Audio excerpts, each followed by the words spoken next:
Alright, what's going on everybody? Welcome back to another video here on the channel, and today we're going to be talking about Schedule 1, which is probably the biggest hit in the gaming industry right now. Every year there's a couple of indie games, just really a handful that kind of pop off, and they, I think, are the games that are kind of like the talk of the town over the entire year. And Schedule 1 is one of those early contenders already here in 2025. So if you haven't played it, I mean, the name kind of gives it away pretty well, right? It's a game where you basically run your own drug making and dealing empire. You can create like different strains of weed. You can hire employees. You can go out and get new customers and buy property and all these different things, right? And it's a game that just kind of came out of nowhere. I mean, it came out a few days ago and already on Steam, it has hundreds of thousands of concurrent players. Just yesterday I looked and it had set its new all-time peak at around 450,000 people simultaneously. I mean, it's insane how much of a hit this game is. Now, I ended up getting it and I've played a pretty good amount of it. I'm about 20 hours into it so far, and personally, I'm really enjoying it. This game is right up my alley. I kind of like those like business management tycoon kind of games anyway, but this game has been very refreshing for me. It's a pretty cool experience, and unfortunately, it looks like there is a group out there that is trying to take all of this momentum down immediately. Now, the unfortunate truth about the gaming industry is, especially it seems like when it's an indie smash success, right? A game comes along and just does this idea really well. You have jealous devs. You have people who get kind of mad when they see these other people succeeding so well. And so now it appears that the developer of Schedule 1, which from my understanding, it's like just one guy, right, who made this entire game here, he is now being sued by a rival game development company, more notably the company behind Drug Dealers Simulators 1 and 2. So nothing brings momentum to a screeching halt quicker than legal action. This is the prospect Schedule 1 is facing, as it's being deemed too similar to Movie Games S.A.'s Drug Dealer Simulator 1 and 2 franchise,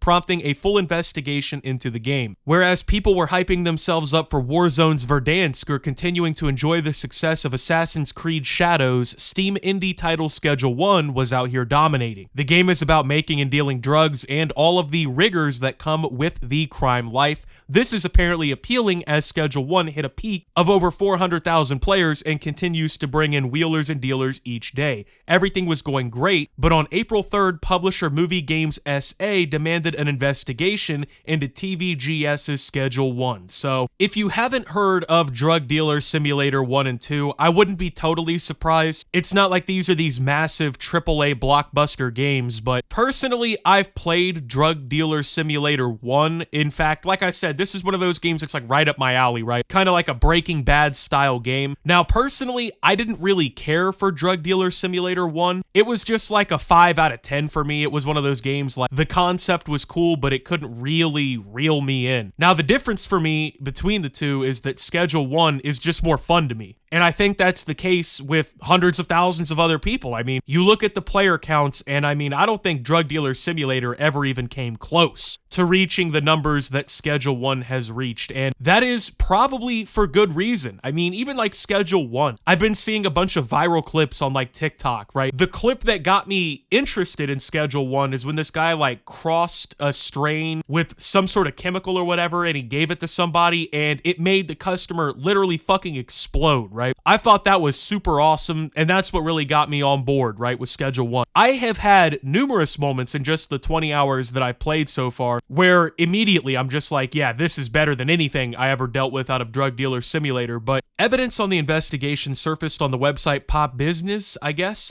featuring a document entitled Movie Games SA 17 out of 2025, decision to commence investigation against the creators of the Schedule 1 production for claims regarding the infringement of the issuer's IP and related to committing an act of unfair competition against it. Movie Games SA has its own series of drug dealing games, Drug Dealer Simulator 1 and Drug Dealer Simulator 2. While the name is more overt in its goal, both titles have attracted thousands of players respectively. The legal document mentions potential infringements of the issuer's intellectual property rights and activities that may bear the characteristics of unfair competition have been identified. Ergo, Schedule 1 is too similar to the Drug Dealer Simulator series, similar to Nintendo's lawsuit with Palworld. Now, this seems to be kind of like a trend in gaming, right? Where you've got these indie developers who come out and they make a game that, yeah, sure, I guess you could say it's similar. I mean, it's not like this game and Drug Dealer Simulator are the complete opposite of one another. There's obviously a lot of similarities, but it is not against the law or against property rights or IP rights, whatever, right, to make a game that is similar to another video game. That is not against the law. There is nothing wrong with that. And hopefully Nintendo is going to learn that the hard way when it comes to their Palworld lawsuit. I mean, this is like, okay, imagine way back in the day, right? Like, for sports fans out there, imagine if when like NFL had Madden NFL and NFL 2K, if EA Sports decided to sue 2K Sports because how dare they make a football game? Or even kind of closer to this instance, I mean, you know, on GTA Online, you can buy like the lockups and stuff, and you can transport drugs and make money doing that, right? How come Rockstar Games doesn't file a lawsuit against Drug Dealer Simulator for stealing their idea? Maybe, you know, World of Warcraft because they're the most popular MMORPG ever or whatever, right? Maybe they should go sue all the other ones because they're stealing ideas. It's like, if we were going by the logic that if a game is similar, therefore it's theft or whatever, we would have so many less video games on the market. We would have so many less classics. I think most gaming fans can agree that when it comes to ideas and genres and game